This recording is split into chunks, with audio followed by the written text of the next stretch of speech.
E aí, nono ano? Tudo bem com vocês? Vamos juntos aqui para mais uma trilha Escolápia, nossa segunda trilha Escolápia, né? Vambora que tem química na área. Continuo morrendo de saudade de vocês e rezando muito pra gente estar junto logo logo. Vambora? Tem química na área aí.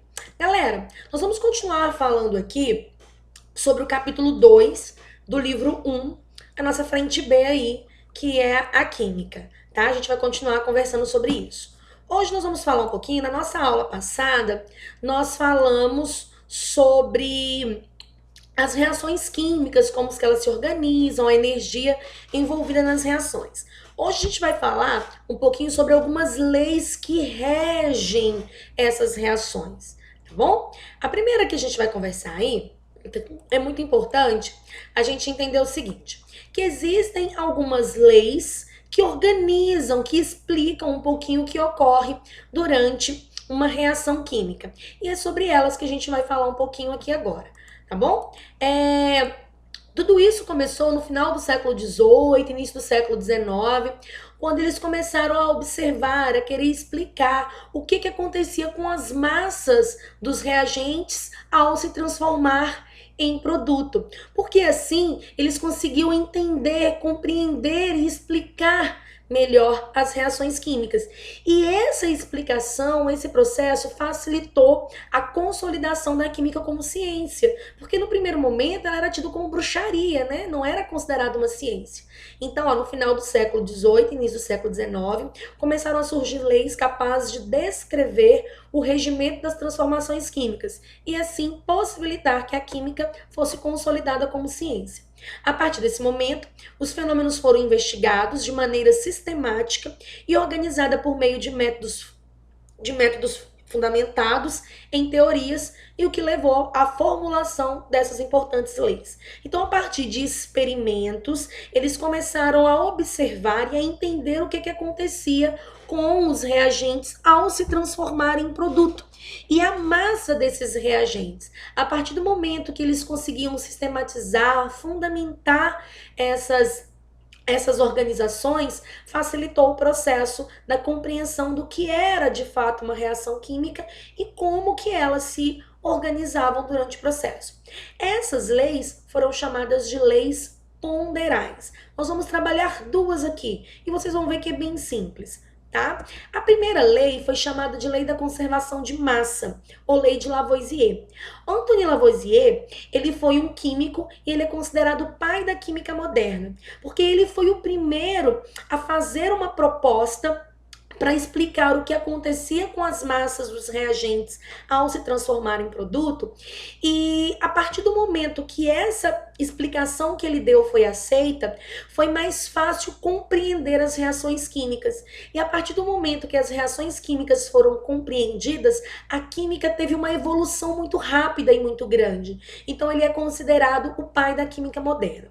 O que ele observou? Que quando os reagentes eram colocados dentro de um recipiente, dentro de um sistema, e a gente fechava esse recipiente, colocava uma tampinha nele, permanecia fechado, ele disse o seguinte: já que reação química é a reorganização dos átomos, então os átomos que eu tinha no reagente se reorganizaram e formaram os produtos, eu não perdi nenhum átomo brotou do nada, se eu conservei os átomos, consequentemente eu conservei a massa. Então, em um recipiente fechado, a massa dos reagentes tem que ser igual à soma das massas dos produtos. Então, se eu somar a massa de todos os reagentes envolvidos, reagente é o início, né? Aquilo que eu tenho antes da reação acontecer. E somar a massa de todos os produtos que eu tenho, essa soma tem que ser igual, porque nenhum átomo se perdeu e nenhum átomo apareceu do nada. Reação química é só uma reorganização. Então, foi isso que Lavoisier disse. Como a massa era conservada do reagente para o produto, essa primeira lei foi chamada de Lei da Conservação de Massa ou Lei de Lavoisier. Então, numa reação química realizada em um recipiente fechado, a soma das massas dos reagentes é igual à soma da massa dos produtos. Aqui, ó, tem uma fotinha de Lavoisier, considerado aí o pai da química moderna. E existe uma frasezinha que é muito associada a ele que explica isso tudo, ó. Na natureza nada se perde, nada se cria, tudo se transforma. Então, na natureza, nada se perde. Os mesmos átomos que eu tenho no reagente, eu preciso ter no produto. Eu não posso ter a menos, porque nenhum deles vão se perder. Nada se cria. Os mesmos átomos que eu tenho no reagente, eu vou ter no produto, na mesma quantidade. Eu não vou ter nenhum a mais, porque nada se cria. O que houve foi apenas uma transformação.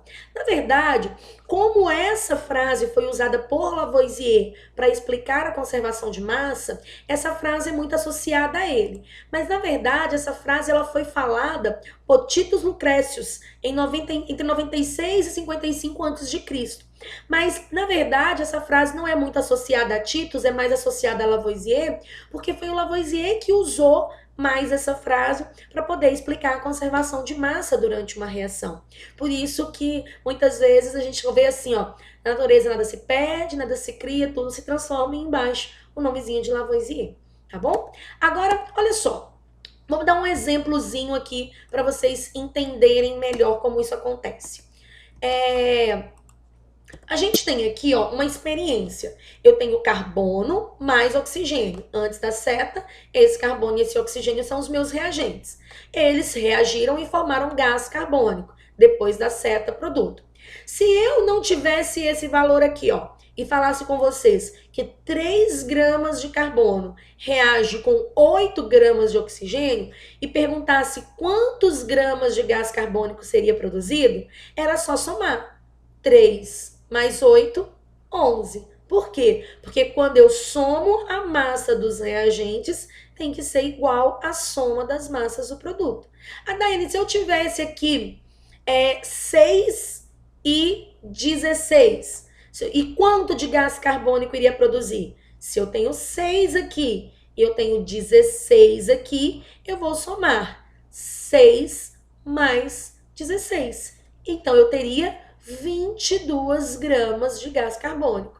Então, é só somar. Eu somo todos os reagentes, a massa tem que ser igual quando eu somar todos os meus produtos. Então, a soma das massas antes da reação, que são os meus reagentes, é igual à soma das massas após a reação, que são os meus produtos. Galera, agora reações químicas presta atenção nesse videozinho aí, ó. Existem alguns resultados bem interessantes. Imagine o seguinte exemplo. Eu tenho um comprimido efervescente de 20 gramas e um copo d'água com 200 mililitros. Então, se colocarmos o comprimido junto com o copo com água sob uma balança, temos 220 gramas. Quando jogo o comprimido na água, ele é dissolvido até ficar um pozinho no fundo do copo. Se colocarmos agora o copo com o comprimido dissolvido, a balança mostra 210 gramas. Ei, onde foram parar os outros 10 gramas? E aí, galera, olha só o que aconteceu aqui. No videozinho eu falo o seguinte, que eles pesaram um comprimido e pesaram um copo com água, reagente. Quando colocou o comprimido dentro da água, aquele comprimido reagiu com a água. Ao reagir, formaram os produtos. Mas quando eles pesaram o comprimido e a água junto, deu 220 gramas. Colocou junto e a reação aconteceu. Mas depois que a reação aconteceu, ao colocar na balança, deu apenas 210 gramas. Isso contrariou tudo isso que a gente conversou até agora. Nós não falamos que antes da reação e depois da reação a massa tem que ser a mesma? Então, olha só, por que no experimento apresentado no vídeo, a massa dos produtos da reação é menor que a dos reagentes? Por que isso aconteceu? Não era para ter acontecido. Olha só, quando a gente deu a definição de Lavoisier, o que nós falamos? Que a massa é conservada quando o recipiente é fechado. No videozinho ali, vocês podem perceber que usaram um copo, um recipiente aberto.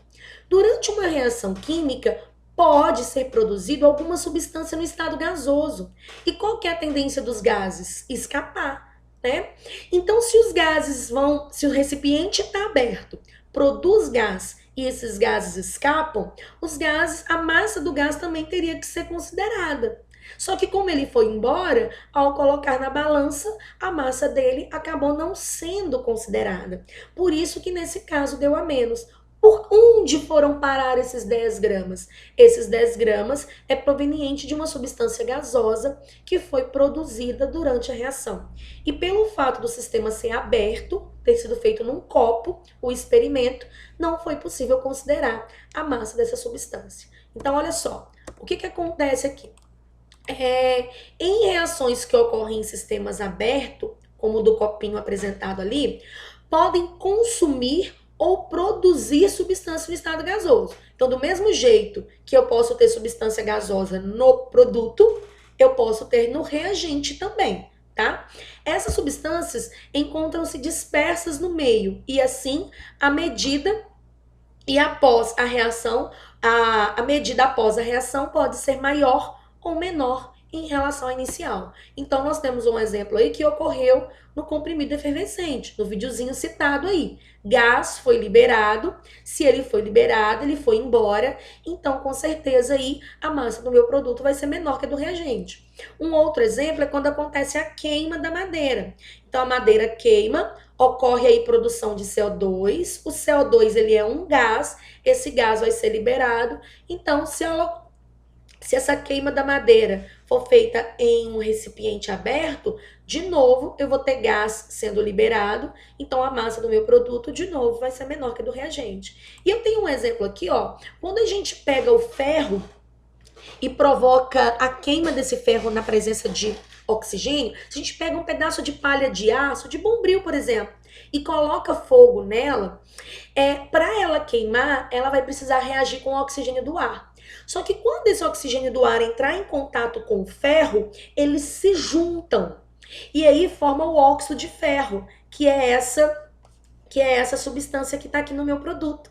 Então, nesse caso, a gente vai ter esse exemplo aqui, ó. Eu vou ter uma substância gasosa sendo consumida no reagente, que antes eu não estava contando com ela. Então, se eu peso o ferro sozinho e peso o óxido de ferro depois, a massa do meu produto vai ser maior que a do reagente. Por quê? Porque aqui, ó, houve incorporação de oxigênio, ou seja, esse oxigênio reagiu com o ferro. Para dar certinho massa do reagente igual a do produto, eu tenho que somar a massa do ferro e eu tenho que somar a massa do oxigênio. Se eu somar a massa do ferro e do oxigênio, eu vou ter aí a massa do meu produto igualzinho aí do meu óxido de ferro. Tranquilo, galera? Vamos lá. A próxima lei aí que a gente vai trabalhar, então a primeira lei é a lei de Lavoisier, ou lei da conservação de massa. A próxima lei, ela é até mais simples que a primeira. É a lei de Proust, ou lei das proporções constantes. O que significa isso?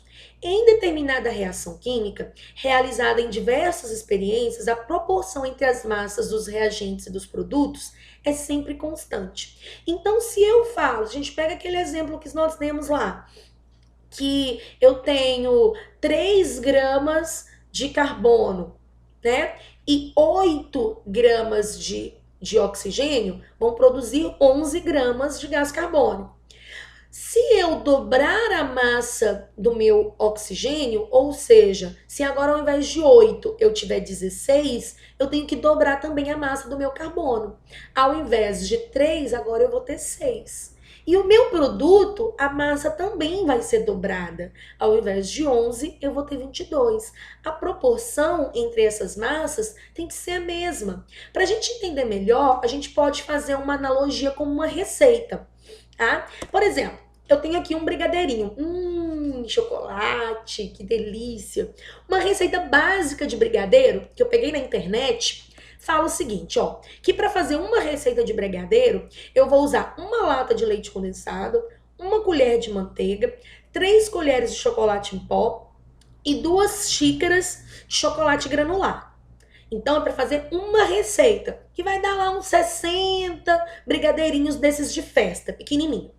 Ah, Daiane, mas eu não quero 60, eu quero 120 brigadeiros.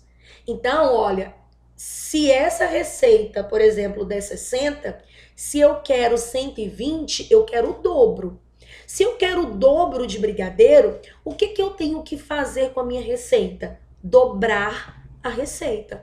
Mas vai resolver se eu dobrar só a lata de leite condensado? Não, eu tenho que dobrar todos os ingredientes. Então, ao invés de uma lata, eu tenho que usar duas. Ao invés de uma colher de manteiga, eu tenho que usar duas. Ao invés de 3 colheres de chocolate em pó, eu tenho que usar, ao invés de 3, eu tenho que usar 6, né? Então, eu vou seguir sempre a mesma proporção. Ah, mas agora, Daiane, eu não quero 120 brigadeiros. Eu quero 240. Olha só, uma receita dá 60. Se eu quero 240, eu tô querendo 4 vezes mais. Então, eu tenho que quadruplicar todos os ingredientes da receita. A mesma coisa acontece na reação. Se eu quero o dobro daquele produto, o dobro daquela massa, eu tenho que dobrar por igual a massa de todos os reagentes. Se eu quero 4 vezes a massa daquele produto, eu tenho que quadruplicar por igual a massa de todos os meus reagentes. Eu não posso fazer só com um. Eu não posso fazer só com um ingrediente. Eu tenho que dobrar, triplicar, quadruplicar toda a minha receita, todos os meus ingredientes, todos os meus reagentes. Olha só um exemplo aqui. Aquele lá que a gente estava conversando, tá vendo? 3 gramas de carbono mais 8 gramas de oxigênio. 8 mais 3, 11. Se eu dobro aqui, ó, de 3 eu uso 6 de carbono. Então, quanto de oxigênio eu vou precisar? Se eu dobrei o carbono, eu tenho que dobrar o meu oxigênio também. Então, dobro de 8, 16. 16 mais 6, 22. Consequentemente, 22 é o dobro de 11. Tá vendo? Sempre proporcional. A proporção é sempre constante. Ah, mas ao invés de 3 gramas de carbono, eu quero usar 9. Então, ó, 9 é o triplo de 3. Então, eu tenho que triplicar a massa de oxigênio. 8 vezes 3, 24. 24 mais 9, 33. Se eu pego aqui 11 vezes 3, 33. Tem que ser sempre proporcional para que a reação se complete por inteiro. Então, a conclusão que a gente pode chegar aí em relação à lei de Proust, a proporção das massas que reagem permanece sempre constante. Olha só esse exemplo aqui agora, olha. Eu tenho gás hidrogênio reagindo com gás oxigênio e formando água. Então, a proporção é assim, ó. Se eu colocar 2 gramas de hidrogênio, é o suficiente para reagir com 16 gramas de hidrogênio. Quanto de água eu vou produzir? Lei de Lavoisier, conservação de massa. 16 mais 2, 18. 18 gramas de água. Então, se eu pego lá um recipiente, coloco 2 gramas de hidrogênio e 16 gramas de oxigênio, eles vão reagir e eu vou ter no final 18 gramas de água. Ah, Daiane, e se eu colocar então 4 gramas de hidrogênio? Opa, peraí, agora a gente vai usar a lei de Proust. O que aconteceu daqui para cá? Ó, então, vamos pensar o seguinte, ó. Se eu colocar em um recipiente 4 gramas de hidrogênio e 38 gramas de oxigênio, quanto de água vai produzir? Será que eu posso somar esse 38 mais 4 e falar que vão ser produzidos 42 gramas de água? Ah, posso, Daiane, porque a lei de Lavoisier fala isso. Mas o que a lei de Proust fala? Que essas proporções precisam ser constantes. Então, daqui para cá no hidrogênio, o que aconteceu? Eu dobrei a minha massa. Olha, 4 é o dobro de 2. Se eu dobrei a massa de gás hidrogênio, eu tenho que dobrar a massa do gás oxigênio. Mas o dobro de 16 é 38? Claro que não, né? O dobro de 16, ó, é 32 e não 38. Quando eu dobro a massa do gás hidrogênio, de 2 eu tenho 4. Se eu dobro a massa do oxigênio, de 16 eu tenho 32. Mas, Daiane, foram colocados 38 gramas no recipiente. O que aconteceu? Eu coloquei uma quantidade de oxigênio a mais. Então, só vai reagir tudo? Não, só vai reagir aquilo que for proporcional. Aquilo que foi colocado a mais vai ficar como sobra, não vai reagir. Então, se eu dobrei aqui, ó, dobro de 2 é 4, dobro de 16, 32. Quanto de água que vai ser formado? 32 mais 4, 36. O dobro de 18, 36. Ah, Daiane, mas se a gente colocou 38, e aí? O que vai acontecer? O que vai acontecer é que dentro do meu recipiente vão ser formados, se eu colocar num recipiente 4 gramas de hidrogênio e 38 gramas de gás oxigênio, vão ser formados 36 gramas de água.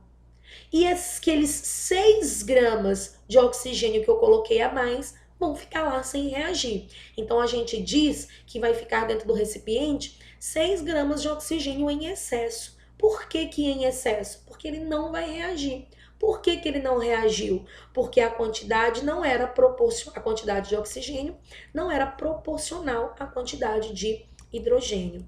Então, galera, resumindo aí, nós temos o seguinte: a lei de Lavoisier fala da conservação de massa. Então, eu tenho aqui 2 bolinhas verdes e uma bolinha rosa. Quando isso aqui reage e forma o produto, eu tenho que permanecer com a rosa e as verdes.